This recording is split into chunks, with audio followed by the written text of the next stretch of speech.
in the bustling, graffiti-splashed streets of Berlin, where the remnants of the wall stood as stark reminders of a divided past amid thriving tech hubs and lively beer gardens, Sophia Laurent found herself navigating a new chapter that blended romance with cultural friction. She was an innovative architect from Paris, known for her bold, sustainable designs that incorporated fluid lines and eco-friendly materials, like solar-integrated facades and green rooftops that turned urban spaces into living ecosystems. At 35 years old, she'd met her husband, Markus Becker, at an international architecture conference in Munich, where his pragmatic German engineering background complemented her artistic flair. Markus came from a Stoic family with deep roots in East Berlin, their fortune built on post-reunification real estate developments, and their wedding was a modest affair in a trendy Kreuzberg venue, mixing French elegance with Berlin's edgy vibe. But from the moment Sophia stepped into the Becker family home, a spacious loft in Prenzlauer Berg, filled with minimalist furniture and echoes of GDR-era austerity, she felt the weight of scrutiny from her mother-in-law, Frau Greta Becker. Greta was a formidable figure in her early 70s, a retired bureaucrat who had climbed the ranks in the old East German regime, handling administrative duties with unyielding precision before the fall of the wall. Her gray hair was cropped short in a practical style, and she dressed in sensible wool pantsuits, favoring neutral tones that matched her no-nonsense demeanor. Having lost her husband to cancer a decade prior, Greta had become the family's anchor, managing their properties and social obligations as if still under a system of strict oversight. She viewed Sophia not as a welcome addition but as a disruptive force, a flighty Parisian dreamer whose avant-garde ideas clashed with the Becker legacy of solid, functional builds. The tensions began subtly during their first family brunch in the loft's open kitchen, where Greta served hearty rye bread with cold cuts and strong coffee, eyeing Sophia's preference for croissants and fresh fruit. So you sketch these fanciful structures all day? How charming. In my time, architecture served the people, not whimsy.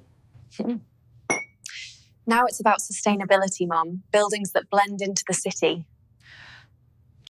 The Becker loft itself amplified the divide, a converted warehouse with high ceilings and exposed brick walls that Greta had preserved in their original starkness, resisting any modern updates.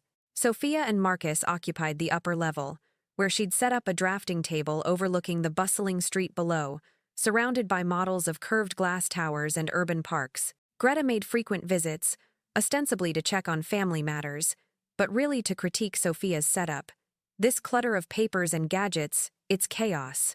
A proper home office is organized, like a filing cabinet, she'd say, rearranging Sophia's tools without asking.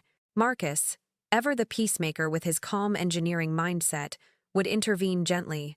"Mother, Sophia's process is creative. Let's respect that." Yet Greta persisted, her comments escalating during weekly family dinners around the long oak table, where she'd dominate conversations with tales of pre-unification efficiency, subtly undermining Sophia's contributions. "Remember the old housing blocks? Built to last, not these fragile eco-fantasies that cost a fortune in upkeep." As months passed, the slights became routine, weaving into the fabric of daily life like the city's ubiquitous street art. Mornings often started with Greta dropping by unannounced, coffee in hand, to advise on household routines. She'd inspect the kitchen, tutting at Sophia's French press. "Filter coffee is sufficient, no need for these indulgences." Afternoons brought unsolicited opinions on Sophia's projects. Once, while Sophia worked on a proposal for a riverside pavilion with flowing water features, Greta peered over her shoulder. "Chaotic French follies, that's what this is. Our Berlin needs sturdy designs, not art installations." Sophia bit back frustration, explaining, "It's inspired by the spree integrating nature to combat urban heat." But Greta waved it off, later confiding to Markus in hushed tones that Sophia's ideas were impractical for real clients. One crisp autumn day, the conflict sharpened during a family outing to the Tiergarten, Berlin's vast central park, where joggers and cyclists zipped past under golden leaves. Sophia suggested a picnic with baguettes and cheeses, but Greta insisted on traditional Wurst and pretzels, declaring, "We're in Germany, not some Parisian cafe." As they settled on a bench, Greta steered the talk to Marcus's career, praising his straightforward projects while ignoring Sophia's recent award for a green retrofit in Paris. Sophia, Perhaps you should focus on supporting Marcus instead of competing with these wild concepts, Greta said pointedly. Sophia felt the sting, her cheeks flushing as she responded. Architecture isn't competition, it's collaboration. Marcus changed the subject, but the seed of resentment took root, prompting Sophia to journal her experiences late at night, noting Greta's exact words and the emotional toll, much like therapists recommend for processing family dynamics. The undermining grew more direct as winter approached, with snow dusting the graffiti walls and Christmas markets lighting up the neighborhoods. During a holiday gathering at the loft, Greta helpfully shared Sophia's portfolio with relatives, but with backhanded commentary. Look at these pretty, but will they stand the test of time like our old structures? Guests nodded awkwardly, and Sophia excused herself to the balcony, overlooking the twinkling lights, whispering to herself, "This isn't just criticism, it's erosion." Later, she confided in Marcus over mulled wine. "Your mother makes me feel like an outsider in my own home." He promised to speak with Greta, but the conversation yielded only deflection. "I'm just guiding her, son. She needs to adapt to our ways." Daily interactions turned into minefields. Greta began canceling Sophia's client meetings surreptitiously, claiming mix-ups with the shared family calendar app. One instance left Sophia scrambling when a key investor arrived early, only to find her unprepared Greta had forgotten to forward the update. "A Becker wife supports, not competes," Greta later justified, her voice firm. Sophia's frustration mounted, leading to sleepless nights where she'd pace the loft's wooden floors, researching online forums about difficult in-laws in cross-cultural marriages. Stories of similar East-West divides in reunified Germany resonated, highlighting how past ideologies lingered in family ties. By spring, as cherry blossoms bloomed along the canals, the setup of their conflict had solidified. Greta's rigidity clashed with Sophia's innovation at every turn. From debates over renovating the loft, Greta vetoed solar panels as unnecessary frills to social events where she'd introduce Sophia as Marcus's French wife, trying her hand at German practicality. Sophia maintained composure, but her resolve hardened, unaware yet of the historical skeletons in Greta's closet that would soon surface. The vibrant city around them pulsed with change, mirroring the brewing storm within the Becker walls. As summer's warmth enveloped Berlin, turning the streets into vibrant canvases of outdoor cafes and street performers, the undercurrents of discord in the Becker loft intensified, morphing from subtle jabs into overt acts of sabotage that tested Sophia's professional resolve. Greta, emboldened by what she perceived as Sophia's passive endurance, began targeting her career more aggressively, leveraging her bureaucratic savvy from decades in the system to disrupt without leaving obvious traces. One humid afternoon in June, while Sophia prepared for a crucial pitch to redesign a community center in Mitte, incorporating adaptive reuse of industrial ruins with green tech like rainwater harvesting systems, Greta borrowed her laptop under the guise of checking family emails. Hours later, Sophia discovered minor alterations to her presentation files. Fonts shifted to unprofessional styles, key slides reordered chaotically. "Must have been a glitch," Greta shrugged when confronted in the kitchen over dinner, her eyes avoiding Marcus's questioning gaze. Sophia spent the night fixing it, her frustration boiling as she muttered to herself, "This isn't accidental, it's calculated." The escalation continued through July's festivals, where Berlin buzzed with pride parades and open-air concerts, but the Becker home felt like a pressure cooker. Greta started intercepting Sophia's mail, claiming it was to organize the household, but selectively delaying important packages like prototype materials for a model bridge design using recycled steel. One package arrived damaged, with Greta blaming the postal service, though Sophia suspected tampering. At a family barbecue in the building's shared courtyard, surrounded by neighbors grilling sausages and sipping pilsners, Greta steered conversations toward Sophia's unrealistic projects. "Sophia's ideas are lovely, but in East Berlin, we built for durability, not show," she told a group, laughing lightly. Sophia interjected calmly. "Durability includes sustainability now structures that last without harming the environment." But the seed of doubt was planted, and later, a potential collaborator mentioned hearing concerns about her reliability, tracing back to Greta's whispers. Marcus noticed the strain, suggesting a weekend getaway to the Baltic Sea, where they strolled sandy beaches and discussed the issues over fresh fish dinners. Mother's set in her ways, but I'll set boundaries, he promised, holding Sophia's hand as waves lapped the shore. Back home, however, Greta doubled down. In August, during Berlin's sweltering heat waves, she volunteered to answer the loft's landline while Sophia was out sketching at a cafe. A client called to reschedule a site visit for a rooftop garden project, but Greta misheard and confirmed a wrong date, causing Sophia to miss the meeting entirely. The client, frustrated, emailed complaints about unprofessionalism. Sophia confronted Greta in the living room that evening, the air thick with tension. "You deliberately sabotaged that call. Why?" Greta folded her arms, replying sternly, "I was helping. If you're too busy gallivanting, perhaps focus on family." Marcus mediated, but the incident left Sophia wary, prompting her to password protect everything and route calls to her mobile. Sabotage peaked in September, as leaves turned amber and the city prepared for Oktoberfest vibes in local tents. Greta, accessing the shared family cloud storage intended for photos but holding Sophia's backup files, leaked altered blueprints to Sophia's firm anonymously via a public email drop. The designs, tweaked to include copied elements from a competitor's public portfolio, sparked an internal plagiarism inquiry. Sophia's boss pulled her into a video call. "These look suspiciously similar to Klein's work. Explain." Heart-pounding, Sophia defended herself, providing timestamps proving originals, but the damage to her reputation lingered, stalling a promotion. Alone in her studio that night, surrounded by blueprints and scale models, she wept quietly, then resolved. "Enough. I need to fight back smarter." She began researching Greta's background casually, typing queries into search engines about East German bureaucrats, uncovering public articles on Stasi collaborations post-reunification. October brought cooler winds and Halloween street parties, but the loft's atmosphere chilled further. Greta hosted a family reunion, inviting distant relatives from the former GDR side, where she paraded Marcus's achievements while sidelining Sophia. During toasts with schnapps, Greta quipped, "Sophia's talents are unique, but perhaps better suited to Paris galleries than Berlin builds." Laughter ensued, isolating Sophia further. She excused herself to the balcony, overlooking twinkling lights, and confided in a phone call to her Parisian sister.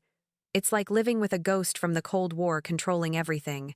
The call strengthened her. She delved deeper online, discovering declassified Stasi archives available through German government portals since the mid-2000s, searchable by name. Daily routines became battlegrounds. Mornings involved Greta's helpful critiques of Sophia's breakfast choices: avocado toast, deemed extravagant, while afternoons saw her hovering during work calls, interrupting with trivial questions. Evenings were strained suppers where Greta monopolized Marcus with urgent property discussions, excluding Sophia. One night, after Greta dismissed a news story about historical reckonings as ancient history, Sophia probed gently. "What was it like in the East, Greta? Bureaucracy must have been intense." Greta's response was clipped. "We did what was necessary. No need to dredge up the past." But Sophia noted the defensiveness, fueling her quiet investigation. By November's gray skies, the sabotage had forged Sophia's determination. No longer passive, she documented every incident in encrypted file: dates, details, witnesses drawing from real accounts of workplace harassment she'd read. The city's resilient spirit, evident in rebuilt landmarks like the Reichstag, mirrored her growing strength. Greta's actions, meant to break her, instead sharpened her focus toward the discoveries ahead, setting the stage for unearthing buried truths. As December's festive lights twinkled across Berlin's markets, casting a deceptive glow over the city's historic scars, Sophia's quiet resolve transformed into active pursuit, delving into the shadows of Greta's past with the precision of an archaeologist uncovering buried artifacts. The sabotage had left her vigilant, and now, armed with suspicion, she turned to public resources available online through German archives, starting with the Stasi Records Agency's digital portal, which had declassified millions of files since reunification. Late one evening, while Marcus attended a work event and Greta retired early to her guest room downstairs, Sophia sat at her drafting table, laptop screen illuminating her face as she entered Greta's full name: Greta Becker, née Schultz, into the search fields. Initial results yielded basic biographical snippets: her role in administrative oversight for state housing projects in the 1980s, but deeper queries revealed affiliations with informant networks, coded under pseudonyms that cross-referenced with known collaborators. The discovery unfolded layer by layer, like peeling back the city's graffiti to reveal older murals beneath. Sophia cross-referenced with academic databases on Cold War history, finding articles from historians detailing how mid-level bureaucrats like Greta often doubled as informants, reporting on colleagues and neighbors to maintain favor.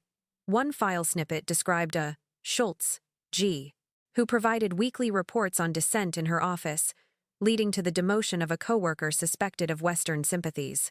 Sophia's heart raced as she downloaded PDFs of declassified memos, her architect's eye-spotting patterns in the redacted text, consistent handwriting matches and timestamps aligning with Greta's career timeline. "This isn't just history. It's her," she whispered, printing select pages and hiding them in a locked portfolio case amid her design sketches. January's biting cold mirrored the chill in Sophia's findings, as snow blanketed the streets and she bundled up for walks to clear her mind, pondering ethics amid the Brandenburg Gate's imposing arches. Back home, she accessed oral history podcasts from survivors of the regime, one featuring an anonymous account of betrayal in a housing ministry that echoed Greta's department. Motivated, Sophia requested physical archive access via email to the agency in Berlin, but for immediacy, she used virtual tours and searchable indexes, uncovering a dossier linking Greta to surveillance on cultural figures, architects, and artists deemed subversive. A key memo detailed her role in denying permits for Western-influenced builds, stifling innovation much like she now critiqued Sophia's work. The irony fueled Sophia's drive. She noted connections in a spreadsheet, correlating dates with family stories Greta had shared, like her efficient handling of post-war reconstructions. February brought Valentine's markets with heart-shaped pretzels, but romance was secondary to Sophia's sleuthing. During a quiet lunch at a nearby falafel stand, she used her phone to query university libraries for theses on Stasi women, finding one that profiled figures like Greta, ambitious survivors who navigated the system by compliance. Back in the loft, avoiding Greta's prying eyes, Sophia contacted a freelance historian via encrypted messaging app, posing hypothetical questions about verifying files. The response confirmed. Many such records were public, and patterns of collaboration often involved personal gain, like securing better housing for family. Sophia pieced together Greta's motive post-wall. She'd leveraged her clean official record to invest in properties, but whispers in the files suggested expunged evidence of quid pro quo. The investigative rhythm integrated into daily life without arousing suspicion. Mornings. Sophia sipped coffee while scanning news on reunification reckonings. Afternoons, she balanced client revisions with archive dives. Evenings, she feigned interest in Greta's anecdotes to probe for slips. One supper, as Greta reminisced about loyal service, Sophia asked innocently, "Did you ever deal with internal reviews? Sounds stressful." Greta paused, fork midair. "We all did our part. No regrets." But her tightened jaw betrayed unease. Sophia later matched that era to a file on purges, where Greta's reports led to arrests. Ethical dilemmas arose. Sophia journaled doubts: was exposing this revenge or justice? Reading real survivor testimonies online, she leaned toward the latter, seeing parallels to her own undermined creativity. March's thawing streets brought muddy revelations. As Sophia attended a free lecture at Humboldt University on digital archives, networking with researchers who shared tips on advanced searches. Using Boolean operators, she unearthed audio transcripts of interrogations referencing Greta's input, digitized from magnetic tapes. One clip described her tipping off authorities about a neighbor's smuggled literature, resulting in confiscation. Sophia transcribed key parts, building a narrative dossier on her external drive, complete with citations to avoid fabrication claims. The process empowered her, transforming victimhood into agency, much like Berlin's evolution from division to unity. April showers washed the city clean, mirroring Sophia's clarity. A breakthrough came via a public database of compensated victims, listing payouts tied to informants like Greta, who had evaded full disclosure. Cross-checking with property records, Sophia found Greta's post-reunification acquisitions suspiciously timed after key reports. She consulted anonymously with a legal aid forum for historical injustices, learning about ongoing documentaries seeking stories. Identifying a filmmaker specializing in Cold War exposés known for films like Shadows of the Wall, Sophia prepared an anonymous tip, compiling evidence into a zipped folder with redacted personal details. Through it all, the loft's dynamics shifted subtly. Greta's sabotage waned, perhaps sensing Sophia's detachment, but slights persisted, like dismissing a news segment on Stasi revelations as sensationalism. Sophia responded evenly, her knowledge a secret shield. By May's blooming parks, the discovery phase culminated, with Sophia holding irrefutable proof of Greta's collaboration, ready to channel it toward confrontation. The city's resilient landmarks, like the rebuilt Berlin Cathedral, symbolized her impending reclamation, turning personal pain into purposeful action. As June's vibrant festivals filled Berlin with music and street food aromas, Sophia's amassed evidence became a catalyst for action, shifting from silent gathering to strategic deployment that would unravel Greta's carefully curated facade. With her dossier complete printouts of Stasi memos, transcribed audio clips, and correlated timelines safely stored on an encrypted USB, she anonymized her identity using a throwaway email account created at a public library terminal, ensuring no digital trail led back to the loft. She contacted the documentary filmmaker, Elias Klein, whose work on Cold War legacies had garnered awards at film festivals. His email was listed on his website, and Sophia's message was concise. Anonymous source with verified Stasi files on a mid-level collaborator from the housing sector. Evidence includes reports leading to suppressions. Interested in pursuing for your next project? Attached was a redacted sample memo, enough to hook without full reveal.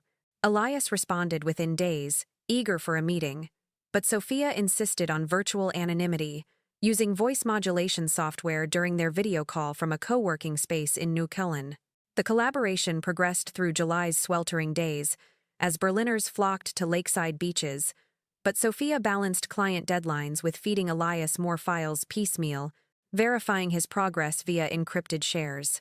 He cross-checked with his network of historians, confirming the authenticity.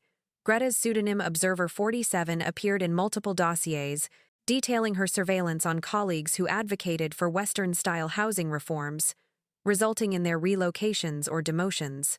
One poignant case involved an architect friend of Greta's who was blacklisted after her report, echoing the stifled creativity Sophia now endured.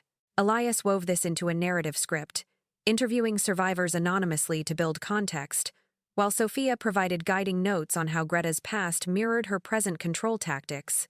Ethical discussions arose in their chats. Elias assured her of source protection under journalistic standards, citing German privacy laws post-GDPR. August brought thunderstorms that mirrored the brewing confrontation, as production ramped up with Elias filming reenactments in abandoned GDR sites.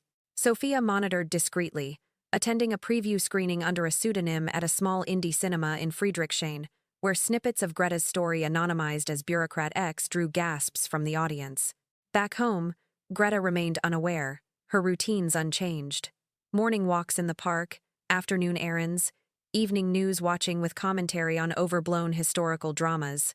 But subtle cracks appeared. During a family visit to the East Side Gallery, Greta lingered at murals depicting oppression, her face paling as Sophia casually mentioned a new doc on Stasi informants.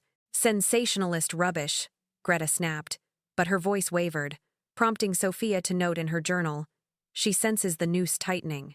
The exposure ignited in September, with the film's premiere at the Berlin Documentary Festival, a bustling event in a converted warehouse theater amid autumn's golden hues. Elias titled it Echoes of Surveillance, dedicating a segment to Greta's case, using blurred photos from public records and voice-acted readings of her reports. Promotion included teasers on social media, tagging history buffs, which rippled through local networks.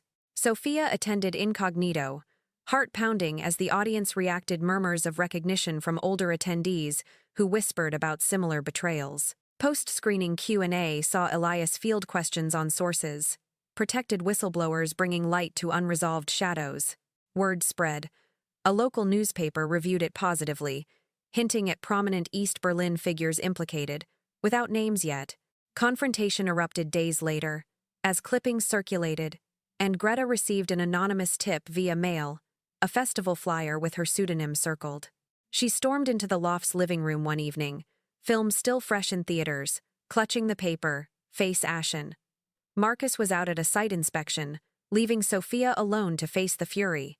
"You've dredged up ghosts to bury me alive," Greta accused, voice echoing off the brick walls, her hands shaking. Sophia stood calmly by the window, overlooking the graffiti-lit street, responding evenly.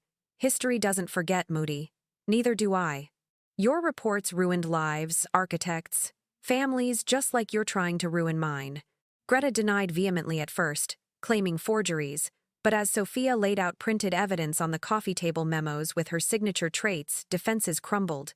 "It was survival. The system demanded it," Greta admitted, slumping into a chair, tears streaking her cheeks for the first time Sophia had seen. The fallout cascaded through October's crisp air as the film gained traction on streaming platforms, prompting online discussions in history forums where users pieced together Greta's identity from clues. Relatives distanced themselves, canceling visits. Old colleagues from the bureaucracy sent curt emails disavowing ties. Marcus returned mid-confrontation, shocked into silence as Sophia explained, showing him the files. "Mother, is this true?" he asked, voice breaking. Greta's nod sealed it, leading to a tense family mediation over herbal tea, where boundaries were redrawn. Greta agreed to therapy for unresolved trauma, acknowledging her projections onto Sophia. Publicly, the exposure isolated her. Invitations to senior clubs dried up, replaced by judgmental stares at the local market. November's early darkness brought reflection, as Sophia and Marcus attended a follow-up panel on the film, where Elias credited brave insiders for sparking reckonings. Greta, humbled, began packing for a move to a quiet suburb, her control relinquished.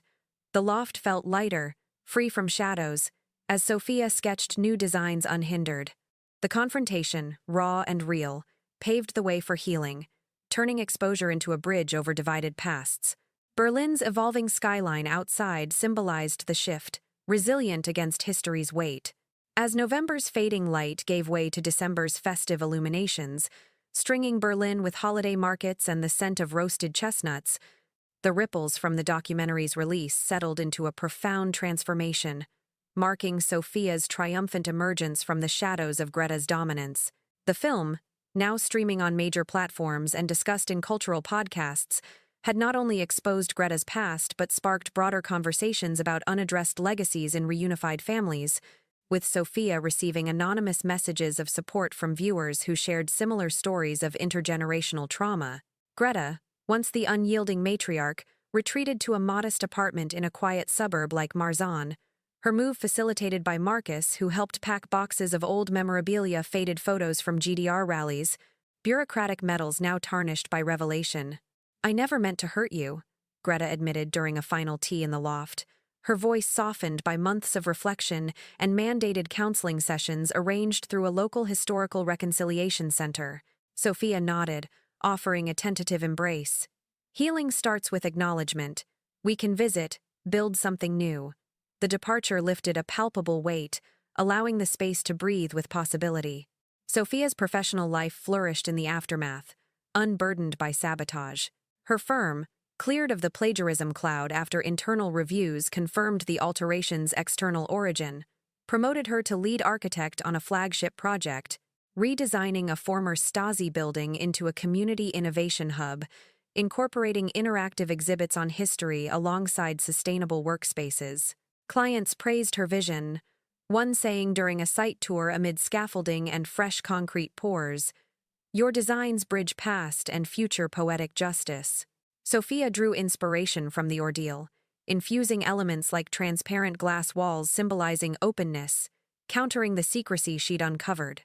Marcus supported fully, attending her presentations and even suggesting collaborations with his engineering firm for structural integrations, their marriage strengthened by the trial. "We've weathered the storm," he said over a candlelit dinner at a cozy Italian spot in Mite, toasting with Prosecco. The Becker family home underwent its own metamorphosis in January's crisp resolve, as Sophia spearheaded renovations that Greta had long resisted. With Marcus's blessing, she installed solar panels on the roof, efficient models harnessing Berlin's intermittent sun to power the loft, and converted the downstairs guest area into a green atrium with vertical gardens, using hydroponic systems to grow herbs and flowers year-round. The exposed brick walls, once stark, now featured murals by local artists depicting unity themes, blending East and West motifs in vibrant colors. Neighbors complimented the changes during a housewarming gathering in February, where craft beers flowed and conversations turned to the film's impact. "You've turned a cold space into a warm heart," one guest noted, admiring the eco-features like rainwater collectors feeding the plants. Sofia hosted workshops there, inviting young architects to discuss sustainable urbanism, her story serving as a cautionary yet empowering tale shared in moderated panels.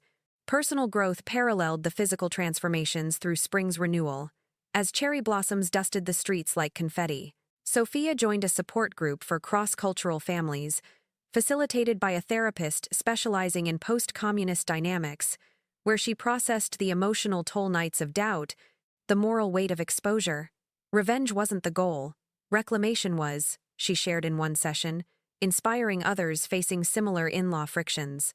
Greta, from her suburban haven, sent occasional letters, handwritten notes reflecting on her past actions, apologizing for projecting old fears onto Sofia's independence. A tentative reconciliation bloomed. During a Easter visit, they walked through a botanical garden, Greta admitting, "Your strength reminds me of what I lost in the system." Sofia responded kindly, "We both build now, differently." Marcus mediated these moments, fostering a fragile but genuine bond. By summer's vibrant pulse, with outdoor concerts echoing through parks and the Spree River glittering under long days, Sofia's triumph etched itself into Berlin's evolving skyline. Her hub project neared completion, drawing media attention for its thoughtful integration of history, interactive Stasi file replicas educating visitors on surveillance's human cost, juxtaposed with collaborative spaces promoting innovation. Awards followed. A European Sustainability Prize in June, presented at a gala where Sofia spoke eloquently about resilience. "From division comes unity, if we confront the past," she said to applause, Marcus beaming from the audience. The loft became a model eco-hub, featured in design magazines for its blend of minimalism and greenery, attracting tours from architecture students who marveled at the transformation. Daily life normalized into fulfillment, mornings starting with yoga on the sunlit balcony, afternoons filled with sketches and site visits, evenings shared with Marcus over home-cooked meals using atrium produce. Sofia volunteered with historical societies, advocating for accessible archives to prevent buried truths from festering. Greta, adapting to suburbia, pursued hobbies like gardening, sending photos of her blooms as peace offerings. The family gathered occasionally, tensions replaced by cautious warmth, a summer barbecue where stories flowed freely, laughter bridging gaps. As autumn returned, leaves crunching underfoot like pages turning, Sofia reflected on the journey from outsider to architect of change. The city's resilient spirit, embodied in landmarks like the TV tower piercing the sky, mirrored her ascent. No longer defined by conflict, she embraced a legacy of empowerment, her revenge transmuted into restoration, proving that even in the heart of history's echoes, one could redesign destiny. Berlin, with its graffiti narratives of rebirth, stood as testament. Walls fall, bridges rise, and personal victories illuminate the path forward.